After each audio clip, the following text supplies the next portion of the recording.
Good afternoon. My name is Heidi Martell. I am a certified cannabis nurse educator and navigator and the owner of Colibris Canna Consulting. It's my privilege to co-present today with Miriam's Hemp, and we're going to speak about recent research regarding cannabis and cancer.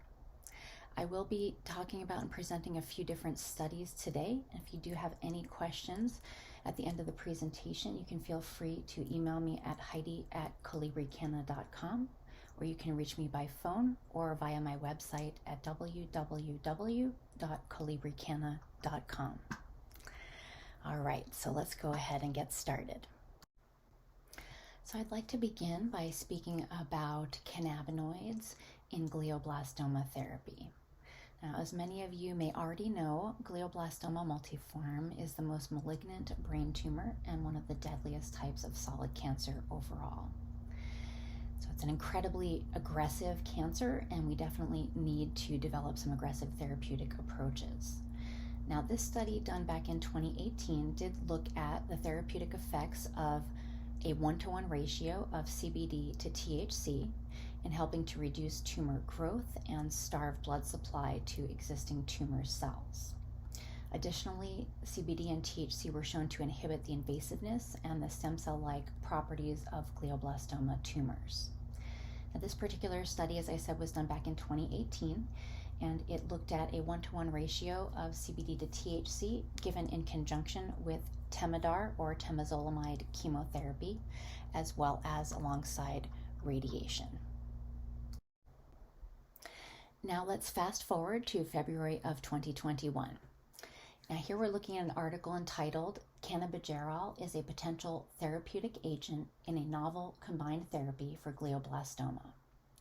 Now, if you recall from the last slide, the study back in 2018 showed that THC and CBD in a 1-to-1 ratio in combination with chemo and radiation did show some benefit in those with glioblastoma. Now, the authors here are specifically looking at cannabigerol because they acknowledge that the known psychoactive effects of THC hamper its medical applications oftentimes in patients with glioblastoma with potential cognitive impairment due to the progression of the disease. And so the researchers here state, therefore, non-toxic cannabigerol, or CBG, being recently shown to exhibit anti-tumor properties in some carcinomas, is assayed here for the first time in glioblastoma with the aim to replace THC. They state that they indeed found CBG to effectively impair the relevant hallmarks of glioblastoma progression with comparable killing effects to THC, and in addition, inhibiting the invasion of glioblastoma cells. Moreover, they state CBG can destroy therapy-resistant glioblastoma stem cells, which are the root of cancer development and extremely resistant to various other treatments of this lethal cancer. And so we can see here from this new study that CBG is definitely an extremely important cannabinoid to continue studying in regard to glioblastoma. So what exactly is this cannabinoid, cannabigerol, or CBG? So on this slide, you can just see on the left-hand side, there's the molecular structure of CBG, and then on the right-hand side, we have a list of some of the known mechanisms of action of CBG. And my guess is that over time, we're going to discover that there are far more mechanisms of action with far more reaching benefits of this particular cannabinoid. So going back to this 2021 study and the results, we have some key highlights here from the authors. So we can see first that results supporting the multi-compound cannabinoid formulations, often referred to as the entourage effect, are more effective than single cannabinoid preparations. Authors also state that the study has introduced the use of CBG as an additional non-intoxicating cannabinoid as an anti-cancer agent, and that CBG is enriched in younger cannabis plants and demonstrates therapeutic characteristics. The authors' data also showed that adding CBG to CBD can double the cytotoxic effect on glioblastoma cells. Now, while CBD inhibits the viability of the tumor, CBG is more efficient in setting off the cascade of biological processes leading to the apoptosis or death of glioblastoma cells. The authors go on to state that the effective power of CBG and CBD have shown to induce apoptosis, and that it is sufficient without the need for THC, thus enabling the development of a therapeutic intervention devoid of psychotropic, or I would say intoxicating effects. And finally, the research also shows CBG termination effects, specifically on glioblastoma stem cells, which tend to be extremely resistant to irradiation and chemotherapy treatments. Now, before moving on, despite the findings of this February 2021 study that CBD and CBG may be equally as effective or even more so as a therapeutic combination than CBD and THC, I can tell you from my experience and speaking with many other healthcare providers that most agree that having a combination of all three of those cannabinoids tend to produce the best therapeutic effect when looking at glioblastoma. So THC, because it does have that potential for intoxication, does often get a bad rap in the press, but it is extremely clear from many sources of data and research that THC is an extremely important anti-neoplastic cannabinoid. And so I'm just going to read to you this little excerpt from Dr. Joe Goldstrich.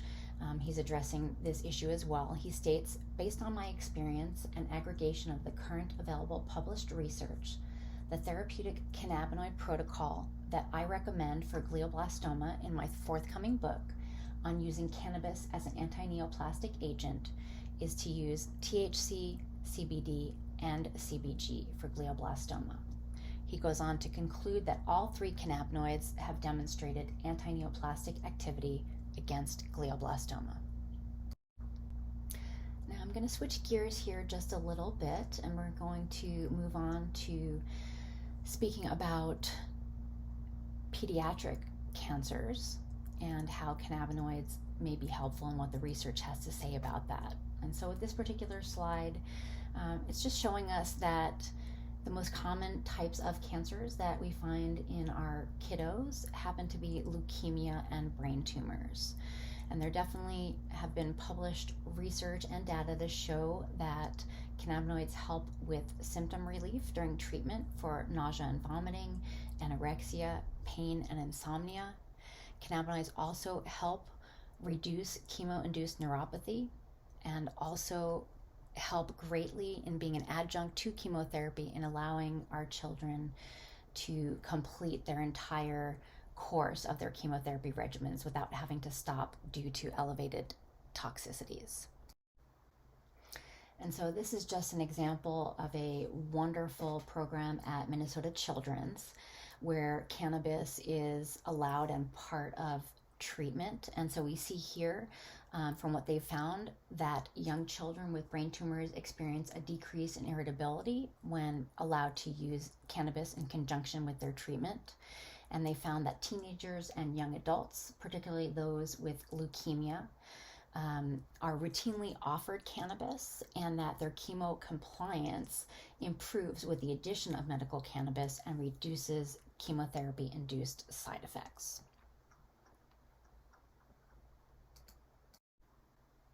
And as we can see from this slide here, coming from the 19th International Symposium on Pediatric Neuro-Oncology from 2020, that the authors absolutely do conclude that cannabinoids are not only effective at helping manage the side effects of chemotherapy and radiation, but that cannabinoids are also effective at killing brain tumor cells and do not have any negative effect on the normal cells. And so it's really important to see now that we have this symposium of respected pediatric neuro-oncologists who are acknowledging the benefit of cannabis as a primary method of treating brain tumor cells, in addition to our other primary methods of chemotherapy and radiation. And so they state here that brain tumors are the leading cause of cancer-related death in children with limited treatment options and high recurrence rates. They go on to state that recent evidence suggests there may be anti-tumoral properties of cannabinoids and of cannabidiol or CBD in particular. And so these authors conclude that there is evidence that CBD is effective at killing pediatric brain tumor cells and does not have a significant effect on normal astrocytes. Now, I would just add to this that the research does support that not only is this the case with cannabidiol or CBD, but also with other cannabinoids such as THC, CBG, and new compounds and cannabinoids that are being discovered every day. Now, I've included this slide from an older study just to point out the importance of identifying cannabinoid receptor expression in pediatric tumors. And the reason this is important is once we've identified the cannabinoid receptor expression, that will help us find targeted therapies that will work specifically for the type of brain tumor, the stage, as well as its mechanism of action.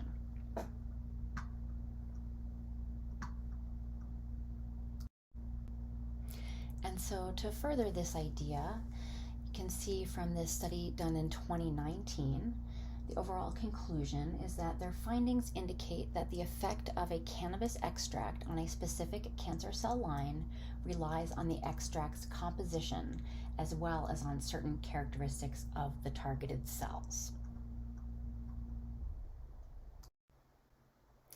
Now, one of the authors on that prior study that was done at the Technion Israel Institute of Technology was a researcher by the name of David or Dedi Mieri. And that's him up there in the top right. He was presenting at the Patients Out of Time conference. And he speaks with us and goes into more depth about how researchers are now trying to discover targeted therapies using cannabis for particular ailments and illnesses. Now, in the prior slide, you saw there was a diverging pathway. One was for cannabis and one was for pharma. Now, David Mieri talks and researches on the cannabis pathway, and the reason that he's chosen that side rather than the pharmaceutical at this point is that there is a potential to move much more quickly from the cannabis plant to identifying targeted cannabinoid therapies for various diseases and ailments. And this can often happen much more quickly than if you're going through that pharmaceutical pathway, which has many more stringent requirements and longer timelines prior to a particular cannabis medicine or combination of cannabinoids being approved, say, by a body such as the FDA. So this slide just simplifies the methodology that you saw on the prior slide, and it really is just showing the process of going from the cannabis flower to extracting the compounds from that flower, analyzing them, screening them, defining their specific effects, which allow us to discover and purify specific active compounds, looking at the mechanism of action, moving quickly to preclinical mouse models, and then moving more quickly to clinical studies in human trials, as well as being able to analyze these effects on the endocannabinoid system.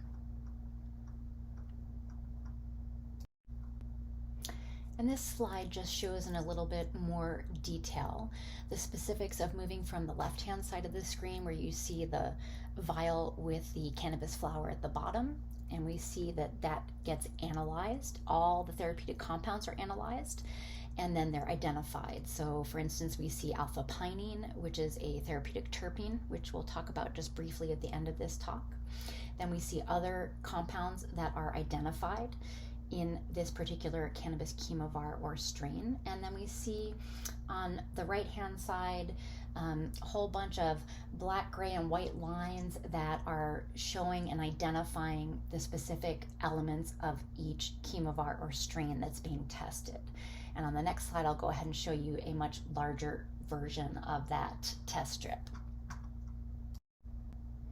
So here's an enlarged, much clearer version of that test results strip that we saw on the previous slide. And you can see at the top, there are different strains that are numbered, strain 1 through 20. And then you can see on the left-hand side, all the cannabinoids that these strains or chemovars are being screened for. And so this is what's going to allow us to see what cannabinoids are present in each strain. And then once they are placed in a petri dish with different types of cancer cells, we can see which strains or chemovars are working best on which particular cancer cells. So here, for example, we can see the effect of cannabis extracts on T-cell acute lymphoblastic leukemia, or TALL, cell viability. And so it's very clear from this graph, we can see that there is one strain or chemovar or extract that has been particularly effective at killing the T-cell acute lymphoblastic leukemia cells. And in this slide, it is that maroon line that starts off at 100 and drops all the way down. And we can see that that corresponds to extract number 12. This slide then goes on to identify the specific phytocannabinoids that are present in extract 12 with the anti-cancer properties.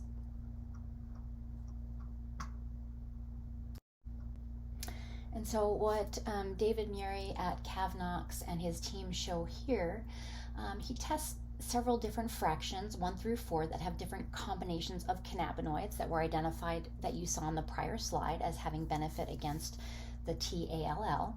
And we can see from here in the upper left-hand side that fraction 2 induced basically the same effects as the whole extract number 12. And you can see that on the left-hand side as well as on the top right-hand side in the bar graph. And so this is the process that David Murray and his lab are using in order to identify the specific therapeutic compounds in the cannabis plant that are going to be the most effective for each specific type of cancer cell line. Now, before I shift gears here to talk about newer cancer immunotherapies and potentials for interactions with cannabinoids, I just want to acknowledge that there are varying opinions in terms of how it's best to use the cannabis plant as medicine. And so in the most recent examples, we saw David Murray and his Cavnox lab and researchers that were identifying specific compounds that are therapeutic for specific cancer cell lines. There are also those that support using the whole flower or the whole plant and believe that that is the most powerful ability of cannabis to be used as medicine. I just want to say that there's room for both of those approaches as well as many others. For example, we even see experiments being done with using yeasts in order to create different cannabinoids as medicine. And so it's really important that we just support all of these experimental approaches to cannabis as medicine and just see which ones pan out to be the most effective for the most amount of cancer cell lines. And so now I'm going to switch gears to talk about something called immune checkpoint inhibitors. And so cancer cells sometimes find ways to trick the body. And in this case, they trick the immune system so that it does not recognize these cancer cells as cancer cells. And so the immune system doesn't ramp up and attack them in order to prevent them from continuing to grow.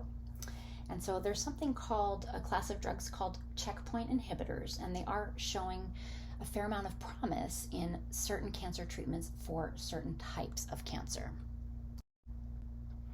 So just to further clarify, because this is a little bit of a complex point, these checkpoints that we have, they're in place for a reason, and that's to keep immune responses from being too strong, which can cause autoimmune diseases and other problems.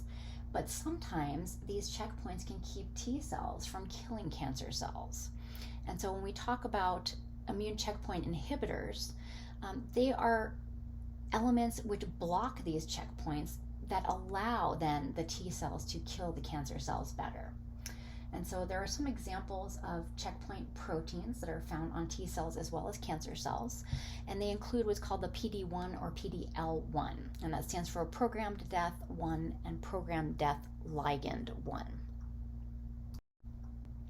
And so from this graphic, what you can see is on the left-hand side, we can see that the T cell is blocked from recognizing the tumor cell as foreign and therefore is not able to attack it. And that's the way the cancer is able to continue growing. If you look at the right-hand side, we see that blocking the PDL1 or PD-1 allows the T cell to kill that tumor cell. So just to iterate here, When PD-1 binds to PD-L1, it basically tells the T cell to leave the other cell alone. And some cancer cells have large amounts of PD-L1, which helps them hide from an immune attack. So monoclonal antibodies that target either the PD-1 or PD-L1 can block this binding and boost the immune response against the cancer cells. And these are called PD-1 inhibitors or PD-L1 inhibitors. And there's just a few examples on the screen here of some drugs that are under that category of inhibitors. And this study done in 2018 just drives home again the point that these checkpoint inhibitors really do offer an effective alternative for patients who previously have not mounted a good response in regard to their chemotherapy, who are ineligible for cisplatin-based regimens, or who are at risk of significant toxicity. However, using cannabis in combination with some of these types of immunotherapy drugs has been shown, at least in initial stages, to possibly correlate with a poor clinical outcome.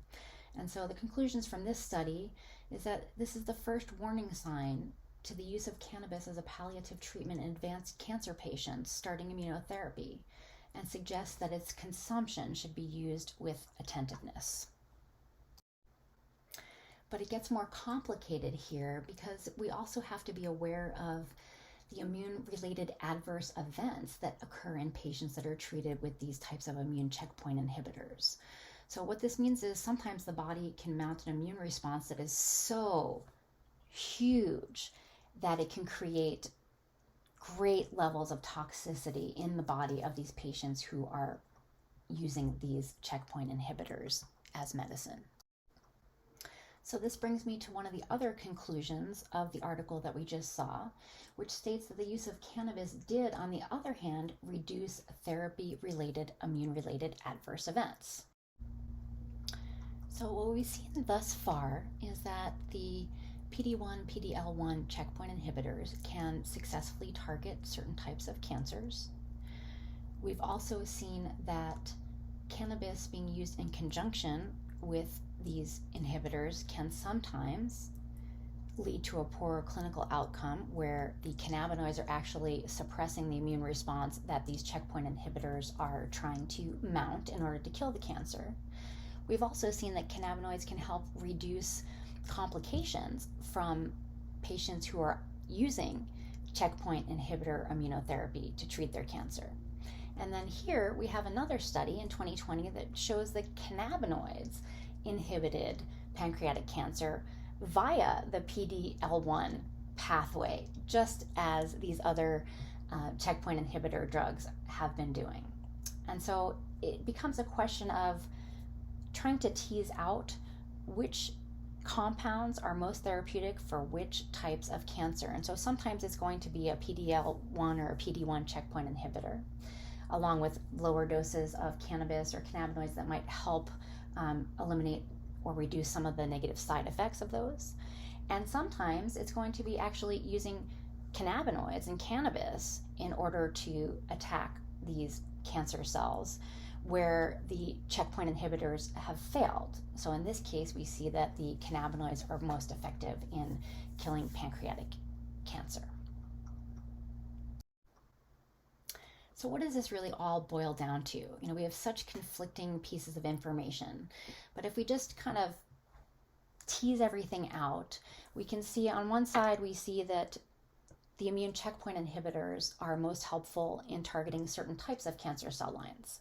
We also see that cannabinoids administered in conjunction with these checkpoint inhibitors can sometimes be helpful in terms of allowing the patient to continue treatment, their entire course and regimen of this immune checkpoint inhibitor therapy without mounting too strong of an immune response that will actually create more complications.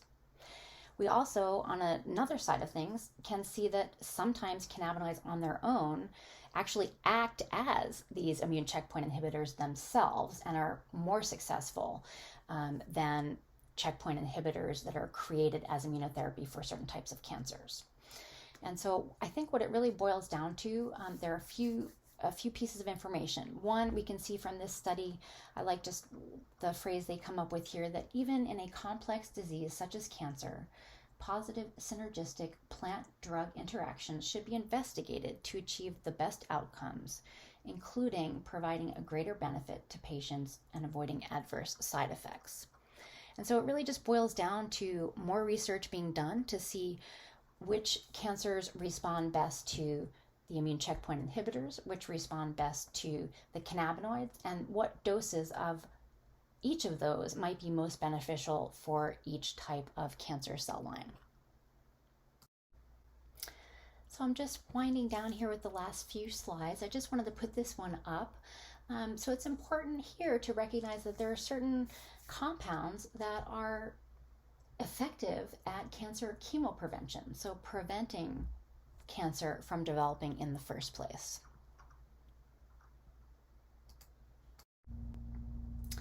So my talk would not be complete without just touching upon the topic of terpenes or terpenoids. And these are the essential oils that give the taste and smell to the cannabis flower.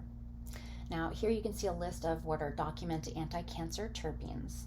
And what I love about Miriam's hemp products is that not only do they test their products for their terpene profile so we can see what's present in the medicine, but they will also, at no charge, add in therapeutic terpenes that will be most helpful to provide the most anti-cancer benefit for you.